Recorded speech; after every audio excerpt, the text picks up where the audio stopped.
Assalamualaikum. Waalaikumsalam. Waalaikumsalam. Apa kabar nih Idrus Abdullah, Jaya Arjuna, Khalis Bah, AS Atmadi. Nah, kita ada kawan ini.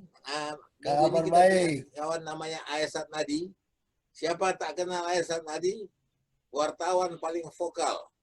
Wah, ini sebelah meja aku dulu. Satu Kalau kantor. nggak kenal Asmadi, lebih bagus keluar dari kota Medan. Atmadi itu apa, Bang? Atmadi itu, Bang, anak tak mau diam, Bang. Oh, anak tak mau dia. Atmadi. Sehat di Atmadi sehat. Sehat, alhamdulillah. Tapi kurang walafiat lah. Ya. Aku dengar pernah kena stroke ya. Ya, 2015. Oh, sekarang sehat-sehat. 2015 lah, stroke-nya ajab cirajab di Tak Simanjuntak lah, mau padam. Jaya tahu tuh. Apa pula tak si Majuntak tuh? Di Tak Simanjuntak, saking litaknya tuh, Bang. Pokoknya merah, Bang. Pokoknya tangan gini, Bang. Mulut gini. Lidah keluh. Kaki tak jalan. Cuma kaki satu. Apalagi kaki satu lagi tuh, Bang. Tapi alhamdulillah sekarang udah sembuh, Bang. Saya sembuh. Semua. Iya. Sembuh sekarang ya kalau lari maraton ayo. Tapi kalau lari kencang terlungkup juga. Oh, iya. Buat apa dipaksa? Jadi ini kalau maraton oke, ayo masih. Jadi aku sore ini berkumpul kawan lama, ya. Idrus di kampus, Jaya juga di kampus, Bang Halis adalah senior kita, Madi kawan di Waspada. Nah, ini aku nggak di kampus rupanya. Aku di PISIP. Kau bukan mahasiswanya, kau dosennya. Oh, bukan. Kalau mahasiswanya ente mahasiswanya, cuman drop out. Iya. Kita mau cepat selesai, ngapain lama-lama kan? Selesaikan nggak cepat. Ya. Aku sudah kira 10 hari kita tidak bicara tentang Medan. Kalau aku memantau dari Jakarta ini, dalam 10 hari itu banyak juga perubahan. Kalau dengar kemarin itu sudah pendaftaran calon wali kota sudah dilakukan di KPU. Kemudian perkembangan lain dari Medan, ya yang tetap, bukan perkembangan, yang tetap itu mati lampu katanya. Nggak tahu kalau banjir masih ada. Jadi bertanyalah dulu kan sama Bang Halis. Apa yang abang lihat, abang catat minggu-minggu ini di Medan? Ya, pertama kalau mati lampu, itu karena token dah habis. Itu nggak beli pulsa dia. Itu kasus mati lampu. Bukan karena PLN. Gitu. PLN banyak juga, Bang. PLN banyak juga yang mematikan. Oh, ada itu karena pohon dipotong. Ya kan? Jangan seuzon kita. Dan itu yang kedua tadi, kalau kata Mas Ari tadi itu tentang sudah pendaftaran calon, ya memang kemarin sudah dimulai pendaftarannya di KPU, ya ada beberapa. Tapi yang menarik di sini adalah tentang pendukung-pendukung atau pengusung-pengusung. Kalau Mas Jaya nggak mau dia bilangkan pendukung tuh, pengusung. Dia maunya pendukung katanya kan begitu. Kalau pengusung tuh ngantar jenazahnya itu katanya kan begitu. Iya pula ya. Nah, yang menarik itu bahwasanya ada ini kan sekarang musim singkatan-singkatan. Jadi saya tanya sama masyarakat Medan, maunya Medan tuh gimana? Maunya kalian katanya. Wah, maunya kita Medan tuh aman katanya. Nah, aman ini kan simbol daripada Akhir dan Salman kan gitu. Jadi ini ada apa sinyal atau tidak kan begitu. Sebab kalau yang pakai namanya Bobby sama Aulia, ini payah kali membuat singkatannya ini. Kalau orang Tionghoa bilang kalau sudah pakai Bo katanya, ini agak payah ini. Kalau ya, saya singkat mau disingkat apa itu? Kalau Akhir Salman itu disingkat asal? Aman disingkatnya. Iya, dia kan singkat aman. Aman. Tapi kalau ada yang menyingkat asal gimana tuh?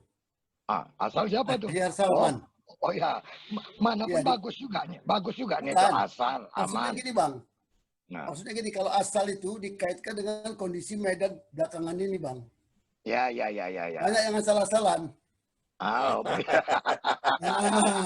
Banjir lah itu kan karena asal-asalan. Pak Jaya tahu itu. Udah itu semua banyak asal-asalan. Jangan-jangan calon-calon ini juga asal-asalan Bang. Ya kalau Jaya. Karena orang udah tahu siapa yang bakal menang di sini. Ya. Jadi siapapun apa udah tahu. Jadi asal-asal saja nih. Jadi daripada bikin aman, kalau saya bikin asal aja lah. Ahyar Salman.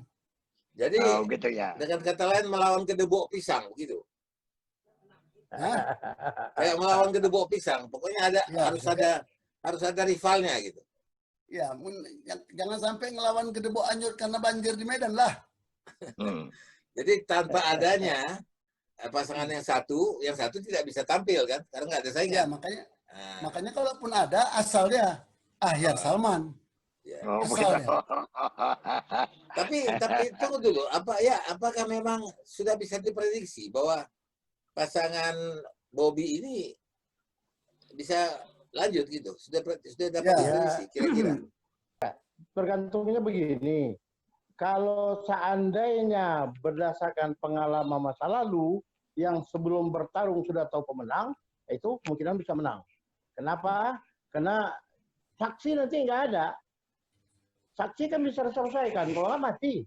Kan itu masalahnya. Ya, buktinya sekarang, kalau COVID masih jelas, status COVID. Tapi kalau yang lalu, yang 800 lebih itu, kan status nggak jelas matinya. Nah, yang itu kemungkinan menang. Yang kedua, orang Medan ini lain. Mau udah perasaan kali menang dia, tahu kupilih dia, kenapa rupanya. Jadi bukan kena suka. Jadi merasa sok pahlawan lah. Itu kalau orang terzalimi, aku harus bantu. Itu yang berbahayanya. Jadi kalau memang fair aja, memang enak nih permainannya nih. Kalau memang fair, enak permainan. Tapi kalau satu udah curang, beredar cara ini curang di sini. Nah, itu nanti suara orang-orang yang nggak jelas, yang sampai sekarang aku yakin 50% orang Medan ini nggak tahu mau memilih kemana. Lebih pun 50% nggak tahu menentukan yang mana yang dipilihnya. Asal saja dua-dua lah katanya. Itu masalahnya. Aku yang ini tidak, yang ini tidak. Itu problem bagi kita di Kota Medan. Kalau suara yang banyak, Jaya. Ya. Suara yang banyak, pengamatan saya sebagai apalah, sebagai pemimpin redaksi intipnews.com. Oke. Intip mengintip ya. Itu yang lebih besar adalah sudah nampak kemenangannya itu adalah kemenangan Bobby gitu loh. Iya, itu kan kata orang pers. Karena Bobby lebih menguasai orang pers. Kan di situ dia. Tapi kalau orang bawah, sekarang aku udah dijamin 50% belum bisa menentukan mau pilih Bobby atau Ahyar. Kenapa? Nggak tahu lah aku. Mana-mana pun katanya. Masih itu kalimatnya. Jadi tapi kalau suara orang pers, Pak Jaya menganggap itu bakal lebih banyak yang golput gitu. Bukan golput, tak mau milih. Nah, golput bukan golput itu dia tidak mau, nggak tahu menentukan yang mana mau dipilihnya. Yang berarti nggak memilih lah. Berarti nggak memilih lah dia ya Pak Jaya. Justru yang berbahaya. Pas dia datang, pokoknya inilah katanya. Itu berbahaya nanti. Karena ada satu tempat itu orang yang sudah didukung oleh terlalu aku tengok terlalu bombastis atau terlalu menyatakan udah pasti menang.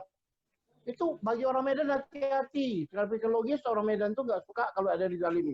Itu kan udah pernah dipakai beberapa kali. Ya, jadi gini, kalau aku lihat sebenarnya pemilihan ini motivasi orang milih itu juga ada 2, 3 lah tambah jadi 1. Pertama itu karena benci sama si A maka dia pilih B. Iya. Satu lagi, yang kedua, dia pilih si B karena dia suka sama si B. Iya. Pertama itu dibuat, yang aku bilang ketiga itu plus sebenarnya. Sekarang ada namanya strategi penjoliman. Jadi merasa kalau dia dizolimi, maka akhirnya orang tidak suka sama orang yang menjolimi. Iya, itu yang paling berbahaya. Nah ini udah kelihatan ya, dalam pemilihan presiden pun dulu dipakai strategi itu dan berhasil. Nah makanya nggak bisa kita lihat hari ini, aku juga dengar selintingan lah orang ngomong misalnya tentang, kadang-kadang kan orang melihat tidak kuat menantang secara frontal, diam-diam siapa tahu gitu dia tidak dukung orang itu. Jadi betul kayak si Jaya bilang, masih ada yang mengambang ini bagaimana diarahkan, bisa-bisa dia memilih orang lain walaupun dia belum tentu memilih itu karena suka, tapi karena nggak suka dengan rivalnya. Ya kan memang begini ya, Bung Idrus. Ya, Bung Idrus. Kan kalau tahun lalu kemarin waktu pemilihan yang waktu Zulmi, Aldin sama Akhyar, itu cuma 23% pemilih. Nah ini dikhawatirkan apakah akan Oh, ya. menurun, jauh lagi menurun lagi kan begitu. Ya, ini tentu barangkali ya seperti apa dibilang Bung Jaya tadi kan begitu. Orang seperti Bung Idrus juga katakan ada yang suka tak suka, pro dan kontra ini, atau ada yang merasa dizalim tak dizalimi kan begitu tuh. Ya, kalau saya melihat memang saya bilang ini menurut saya ya itu tadi orang Medan masih suka yang apa ini yang bau istana misalnya bau jabatan katakanlah politik dinasti itu akan jalan di Medan kalau menurut saya. Saya rasa Akan tidak jalan. juga, Bung. Tidak juga Karena begitu. pasangannya ini pun karena pasangannya seperti saya bilang tadi kan pasangannya Ahyar Salman dibikin aman atau tidak apakah tidak dibikin asal misalnya kan. Nah, artinya apa? Banyak persoalan-persoalan di Medan ini yang tidak benar. Jadi artinya apa? Ini kelihatannya kalau menurut saya Bobby mulus. Bobby Ya. mulus. Ya. Menurut saya. Nah, pertimbangan ini yang Mbak dibilang itu kuliah di atas kertas. Partai pendukungnya satu yang pertama lebih banyak. Ya, itu satu. Si Aman ini kan hanya 2 ya. 2. Nah, itu satu. Yang kedua, ya pasangan akhir itu Aman ini kan ada bekas-bekasnya Eldin gitu. Jadi orang-orangnya Eldin gitu ya. Nah, kemudian itu kerugiannya, keuntungan dari yang sana itu adalah aku tidak melihat dia dulu sebagai anak Medan yang kedua. Yang pertama itu dia punya hubungan dengan RI1 ya dan sangat dekat ya. Itu sangat menolong dia. Yang kedua, dia anak Medan. Walaupun aku sedikit agak melihat di Medannya di mana gitu. Maksudnya ini kan ada orang Medan lahir Medan sekolah ke daerah lain balik. Ya. Tapi Medannya belum Medan kental. Maka itu masuk apa yang dikatakan Jaya tadi. Karena kadang-kadang orang Medan ini gampang kali bereaksi terhadap sesuatu yang dia tidak suka. Banyak kali stannya. Malas aku milih dia. Ada yang begitu. Iya. Betul. Iya, jadi dari yang simpati, tapi ketika macam begini, kita simpati sama si Bobby. Oh, oke lah, anak Medan masih muda, ya dan dia punya. Kita lihat kinerjanya mudah-mudahan seperti mertuanya, gitu ya. Tapi kalau dia sedikit saja ada arogansi, kita bisa berbalik. Banyak kali stannya. Emang dia yang paling hebat. Itu bisa terjadi di Medan. Ya. Nah, jadi waktu berarti, itu sorry, aku potong sudah. Jadi gini. Waktu itu aku pernah diminta juga membantu Ramadan Pohan. Nah, aku lihat Ramadan Pohan bukan anak Medan, dia lahir di Siantar. Tetapi gaya bicara Ramadan Pohan itulah mengalahkan dirinya sendiri. Ketika dia lagak lagunya kata orang ya. Misalnya ketika dia bicara misalnya dengan para wartawan masyarakat, dia sudah menjarakkan dirinya. Jadi misalnya ketika jumpa ada wartawan, dia mulai bicara saya begini. Itu tak masuk sama orang Medan. Sempat aku bilang, kau jangan bicara saya, kau bicara aku. Ada akrab-akrab. Ketika aku bilang aku, itu lebih akrab. Ya, kan kalau saya, kan tak perlu lagi ada kesan orang ini anak jaim, ya jaga image. Ya. Sama kita tak ada image. Lu bisa kerja, ayo. Kau bisa kerja, jangan image. Orang yang itu orang banyak kali stannya kata orang, gitu. Potong dulu Les. Nah. Itu artinya Isarya Gujaya itu menyebutkan bahwa dibutuhkan tokoh yang Medan kali. Medan itu kan bahasa Medannya yang Medan kali. Tapi dalam kondisi ini siapa sih yang Medan kali? Kalaupun ada yang Medan kali, hal-hal yang lain tidak mendukung. Ya misalnya katakanlah ada satu calon di luar yang R1 tadi, yang menantu R1 tadi, dia tidak mendukung. Artinya masyarakat masih melihat apa yang dibuatnya tidak ada di Medan ini. Belum ada juga bisa ya. Belum ada. Jadi karena nggak ada Medan kali, yang paling tidak bau-bau Medan lah. Jadi aku juga nambah ya. Ini karena ini perkara pilihan. Kalau aku nambah ya, jadi sebenarnya aku bukan counter, tapi kita lihat ini kan kita tidak berpihak sih. Tadi yang di statement si Is, ada benarnya juga, tapi belum tentu semua tepat. Kita hari ini nebeng lah namanya. nyantel di orang yang populer, seperti katakanlah presiden. Tapi harus diingat bahwa presiden juga tidak didukung 100% penduduk Medan. Nah, orang-orang yang tidak suka dengan presiden, ini juga suara yang akan melimpah kepada rivalnya Bobby. Ingat itu. Ya. Kalau kita dari satu sisi, oke ya, kita ini kebetulan misalnya mendukung Jokowi. Tapi ada yang tidak mendukung Jokowi bagaimana? Mereka melampiaskan itu kepada calon-calon yang bergantung dengan tanda petik kepada Jokowi.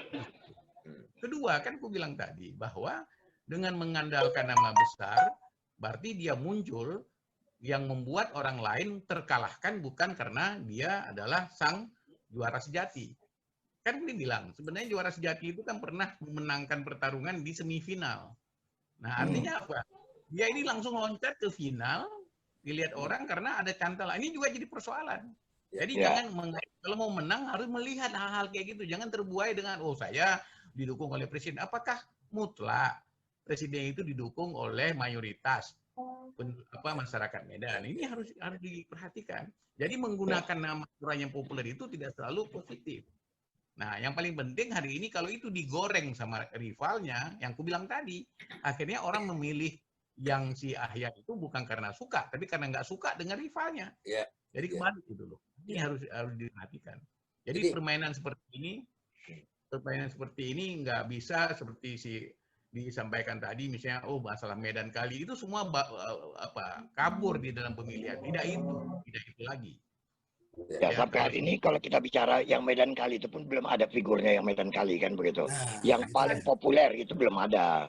Medan Kali itu cuma lontong Medan KAD di Jakarta, Medan Kali itu. Iya. Itu lontong itu yang betul. Jadi ini benar yang dibilang Idrus juga itu memperkuat ya. Aku lihat begini, Bobby itu anak Medan, ya. Tapi sejauh mana dia mengakar ke masyarakat Medan? Ya, kita membandingkan lah kawan-kawan kita ini kan sudah berakar di Medan.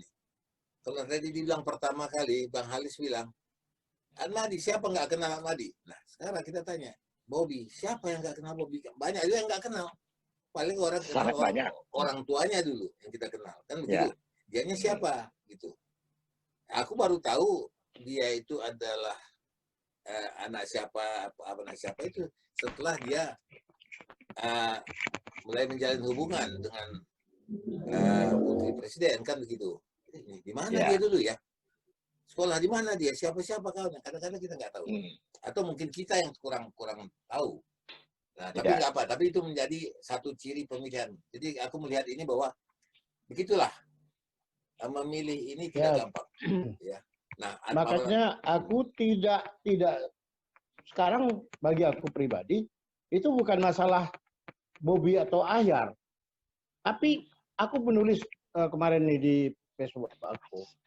Sejak tahun 2010 itu kondisi Medan makin jelek. 2010. Sekarang kenapa? Karena dulu ada pendukung, ada faktor ini, pengusung banyak. Itu kan Panglima Talam semua, Majipan semua itu. Pokoknya aku sampaikan, ini menang lah ini. Hanya gitu, sampai menang. Tapi sampai di mana tanggung jawabnya? Tanggung jawabnya sama dengan pengusung. Ngusung jenazah masuk ke kuburan, selesai. Itu problem paling utama. Nah, penanggung jawabnya, siapa yang bertanggung jawab, siapa yang mendukung, yang secara moral, kalau ini gagal, aku malu. Ada nggak yang menyatakan begitu? Untuk dua-dua ini. Dua-dua ada nggak? Tokoh pemikir, kelompok pemikir untuk dua ini, kalau ini berhasil, aku yang mendukung. Kalau ini nggak berhasil, kami yang malu. Ada nggak? Aku tengok belum ada dua-dua ini. Jadi masih kelompok pengusung. Aku ya pernah mengingatkan itu, bahwa Medan ini dibutuhkan tokoh yang berbudaya. Jadi dipimpin oleh orang yang berbudaya dan punya hati nurani. Jadi selain Medan Kali itu harus berbudaya dan punya hati nurani. Adakah itu? Ya, yang ada buaya Deli itu bukan budaya. Tangkap, lontir, putar-putar, pecah-pecah, telan satu-satu. Jadi budaya nggak ada di Medan. Taman budaya aja mau pindah. Ya, macam mana mau diapakan budayanya, Bung Ahmadi? Ya, sedangkan senimannya saja pun sudah tak ada lagi yang mau diapakan, yang mau ditonjolkan. Masalah budaya itu tak ada yang memperhatikan di kota Medan, Bang. Tak ada. Tak ada, seniman itu hidup sendiri lah. Mau berangkat aja pun atas nama Medan nggak dibantu oleh pejabat Medan. Jadi gini Pak Jaya, konteks budaya yang dimaksud itu bukan hanya sekedar kesenian. Iya, Gitu iya, ya. iya. Jadi itu adalah moral. Moral budaya itu Ya. berbeda dengan moral politik. Kalau moral budaya itu membuat orang bersatu. Tapi kalau moral politik membuat orang berpisah. Berbudaya. Yang berbudaya ada pemimpin yang memiliki moral untuk bersatu dan menyatukan. Ya. Bukan Tapi siapa orang yang berbudaya dan beradab di moral Medan? politik. Saya lebih melihat tuh ke arah moral politik seperti yang diingatkan oleh Aisyah Wijaya, berapa parpol yang mendukung kawan kita yang satu ini. Nah itu akan orang politikus kita yang akan muncul moral di politik Medan? pada saat pemimpin Medan ini. Gini. Siapa orang politik yang bermoral di Medan? Kita nggak bicara moral politik lah ya, karena ini kan itu kan relatif juga. Kalau kita bilang orang siapa yang bermoral, ya, itu mungkin juga orang tersinggung. Tapi intinya gini, kalau kita bicara politik, itu udah bicara pragmatis. Kalau udah bicara pragmatis itu yang penting siapa yang mau bayar, berapa besar. Tapi kalau orang semua dari awal, kita kan dulu juga mulai dari mahasiswa. Dulu kita ikut organisasi mahasiswa. Masih idealis. Begitu tamat kita dari kuliah, mulai tahu duit, mulai pragmatis. Nah hari ini semua hitung-hitungan. Nah aku mau kasih tahu. Sekarang ada 2 calon ya. Calon si Ahyar itu kader PDI loh. Tapi hari ini PDI tidak pilih dia. Ini kan juga ada unsur apa di dalamnya. Akhirnya apa? Pada saat si Ahyar bermain, apa tidak mungkin ada kader-kader PDI itu juga masih simpati kepada dia. Walaupun dia didukung bukan oleh PDIP misalnya. Ini kan kita harus lihat dari cara bermain politik ini semua pragmatis. Gitu loh ya. Aku lihatnya dari konteks itu aja. Aku setuju. Nggak ada yang bermoral, nggak ada yang beradab di Medan nih. Tunjukkan buktinya, indikatornya apa? Tapi melihat apa yang dikatakan Jaya tadi, ya aku begini, aku pada dasarnya hatiku bilang setuju sama kau. Tapi ketika mengatakan siapa yang berbudaya, siapa yang tahu diri di Medan ini, itu aku juga tidak berani ya. Maksudnya, kita semacam gini. Betul kata Idris, kita tidak bisa menjudge orang, karena orang juga bisa menjudge kita. Emang siapa kau? Ya gini aja, kita bicara berlima ini. Siapa sih kalian berlima? Kayak apa yang paling tahu? Bisa aja orang ngomong begitu. Karena kita tidak bisa mengukurnya juga. Aku bisa melihat bahwa Jaya itu punya satu semacam pengalaman yang pahit dengan beberapa orang-orang yang diharapkan bisa tampil, tetapi ternyata tidak bisa tampil setelah kita mengetahui bahwa siapa dia yang sebenarnya. Kan begitu. Tapi aku rasa ya aku tidak pesimis. Aku rasa di Medan itu banyak orang hebat, ya.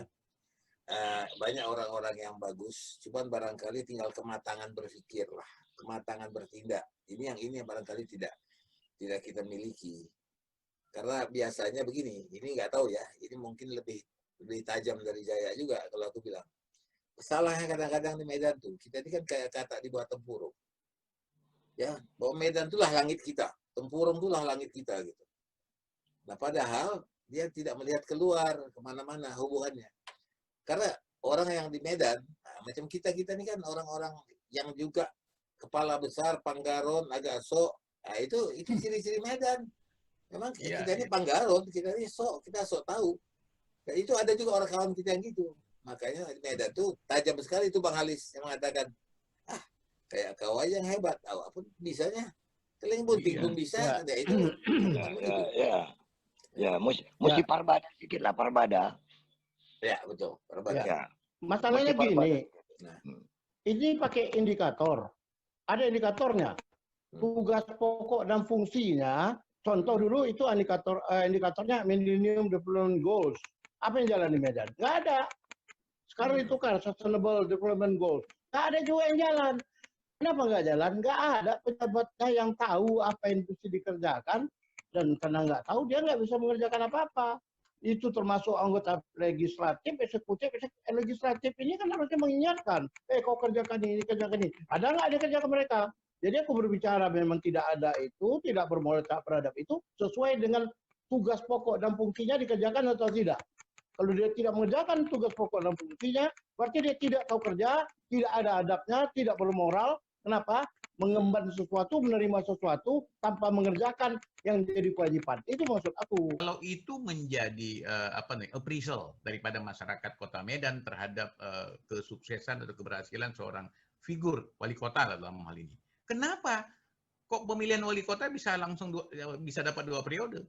Pada saat periode kedua dia kan sudah bisa mengevaluasi kerja periode pertama. Kalau kau bilang di periode pertama kerjanya nggak sesuai dengan target atau tupoksinya, kenapa dia bisa terpilih lagi? Berarti pemilih ini sendiri juga pragmatis. Ada kepentingan-kepentingan tertentu, kan gitu. Ya. Penomat lah.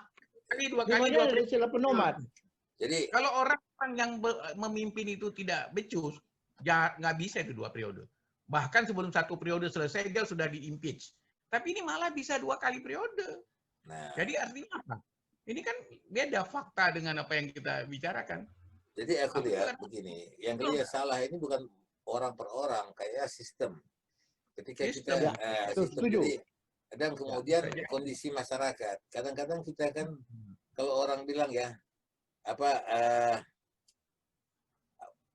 talking is cheap, people follow like sheep. Bicara itu murah dan orang pada mengikut aja. Benar tidaknya orang pada mengikut. Jadi people follow like sheep, biasa gitu. Ke ujung kepalanya ke sana, ekornya ikut. Mungkin apa yang kita perlu lakukan, bukan kita lakukan, yang kita himbau adalah barangkali bagaimana meningkatkan kesadaran masyarakat dalam memilih. Betul. Ya? Jadi kadang-kadang kita ikut-ikutan memilih. Itu yang kata Syed Madi tadi, mungkin asal-asalan memilih. Orang tuh ke sana, aku ke sana lah. Atau lebih parah lagi. Oh, hebat ini. Kita misalnya, ya katakanlah kampanyenya. Kampanye kan bisa, kita tahu lah, pasti melibatkan dana. Pasti melibatkan segala hal.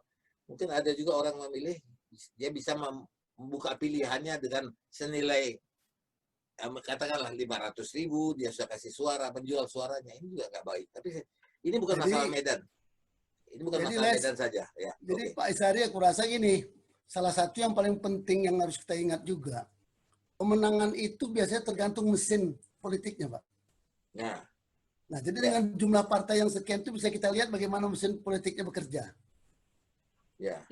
Nah, itu yang membuat aku percaya bahwa itu nanti yang keluar kawan itu. Karena mesin politiknya itu udah bisa terjamin lah, menurut saya begitu. Menurutku begitu.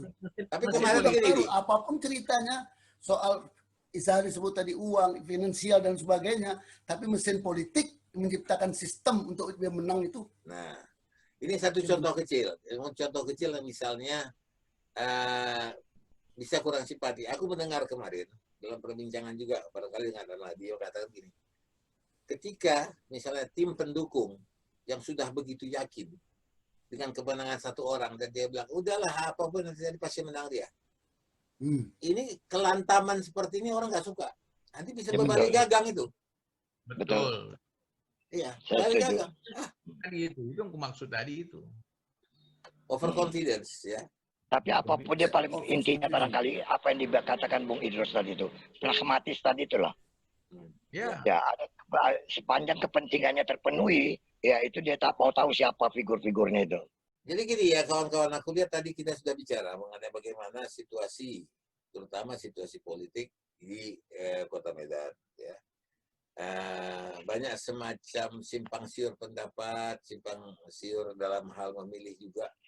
Mudah-mudahan itu tidak membuat kita terpecah-pecah, tetapi kita mencari satu jalan yang langkah. Jaya, ada closing statement? Ya, bagi aku yang paling penting bukan siapanya yang antara dua ini. Bagi aku yang paling penting Medan ini menjadi lebih baik. Sudah sangat tersiksa masyarakat Medan ini dengan kondisi yang tak jelas 3 kali kepemimpinan. Yang pertama, setiap calon, setiap menjadi pemimpin, dia harus punya program kerja yang apa yang akan dikerjakannya. Yang pertama. Yang kedua, dalam program kerja itu harus ada dicantumkan indikator keberhasilan. Jangan cuma ngasih janji gitu, indikator keberhasilannya apa? Kemudian indikator pemantauan. Kalau ingin memantau kerjaan aku, ini yang dipantau. Kemudian ke indikator pertanggungjawaban. Nantinya pekerjaan aku ini, aku pertanggungjawabkan dari segi ini dia. Nah, itu yang harus dikerjakan. Kemudian kita harus ada tim. Dia akan buat tim dia sendiri untuk mengevaluasi kerjanya. Masyarakat di luar itu kita buat sendiri juga tim kita. Apa yang harus dikerjakan? Nah, yang paling perlu di antara itu, pemimpin ini pertama dia percaya sama Tuhan. Ya. Jangan menipu Tuhan ya. Jangan menganggap remeh Tuhan. Kenapa? Dia ucapkan demi Allah. Kalau dia bermain-main, itu artinya sudah meremehkan Tuhan. Itu aja. Oke. Ahmadi, bagaimana? Sebagai orang yang tinggal di Medan. Ya, akhirnya pada seperti yang sebelum-sebelumnya, ya pemilihan itu tergantung kepada pemilih. Pemilihan itu tergantung kepada pemilih. Artinya kembalikan kepada rakyat. Kita akan melihat nanti sejauh mana rakyat Medan ini memilih pemimpinnya di era sekarang ini. Di era sekarang dan di abad, katakanlah di abad yang ada COVID-nya. Bagaimana masyarakat atau rakyat itu memilih pemimpinnya di kondisi seperti ini, itu akan kita lihat. Karena semua udah kita bicarakan tadi. Akhirnya kita kembalikan itu persoalan pada rakyat. Karena rakyatlah yang akan merasakan dan menikmati apa yang harus dilakukan oleh pemimpinnya. Dalam hal ini Wali Kota Medan. Saya pikir itu saja. Terus? Nah, kalau aku melihat bahwa kepemimpinan Kota Medan nanti gagal atau berhasilnya mereka memimpin Kota Medan juga tidak terlepas tanggung jawab masyarakat Kota Medan. Karena mereka yang memilih, itu satu dulu, ya kan. Kemudian kedua, hukuman yang paling berat bagi mereka yang tidak menjalankan amanah dari yang memilih mereka itu adalah hukuman dari masyarakat Kota Medan. Jadi aku baru lihat tadi di WhatsApp, ada kiriman bagus itu katanya politikus itu keluar dari kantor parlemen sudah disediakan bak sampah. Ya kan, tong sampah langsung dimasukkan dalam tong sampah. Artinya itu mereka itu bukan malah mewakili rakyatnya, tapi malah jadi sampah masyarakat. Jadi hukuman yang paling berat itu adalah dari masyarakat, dari rakyat yang memilihnya. Kalau seandainya memang itu tidak cocok, hukuman paling ringan tidak dipilih lagi. Yang aku bilang tadi kan, ternyata Kota Medan memilih wali kota sampai 2 periode. Berarti nggak ada masalah kalau dilihat dari sisi itu. Dan jangan mengeluh, karena yang memilih lah yang ikut bertanggung jawab. Kalau seandainya memang tidak ada jalan keluar yang lain lagi, karena dua-duanya bukan pilihan, mau memang mereka juga harus duduk jadi pemimpin di Kota Medan, yaitu tadi, sediakan tong sampah begitu keluar dari gedung parlemen, keluar dari gedung wali kota, masukkan ke dalam bak sampah itu, karena jadi sampah masyarakat, bukan pemimpin masyarakat di Kota Medan. Itu aja menurut aku. Jadi kalau bisa aku wrap ya, aku bungkus begini. Kita harus juga menghimbau kawan-kawan kita, kita sendiri juga kita himbau bahwa sebenarnya mutu dan kualitas dari kepemimpinan yang nanti tergantung pemimpin yang nanti. Dan pemimpin yang nanti tergantung pilihan kita. Jadi pilihan kita itu harus objektif. Ya jangan karena terpengaruh oleh iming-iming segala macam. Nah, kemudian kita memilih, itu memilih yang salah. Jadi memilih secara objektif, dan itu yang penting. Jadi kita sadar bahwa yang kita pilih itu adalah orang yang kita percaya bisa menjalankan, bukan karena kita diiming-iming. Aku rasa ini bukan persoalan Medan, ini adalah persoalan semua. Di mana-mana pun, pilkada di mana-mana, pemilu di mana-mana, di seluruh dunia pun, memang ada orang memilih dengan iming-iming. Nah, jadi tidak merendahkan, tapi itu memang adalah kondisi masyarakat. Oke, baik. Kita selesaikan sampai di sini ya, kawan-kawan. Jadi kita jumpa pada lain waktu. Idrus, kemudian Ahmadi, Jaya, Bang Halis lagi ada kesibukan, jadi kita pamit dari sini. Oke, kita tutup sebentar. Oke. Oke. Yep. Oke. Assalamualaikum. Waalaikumsalam.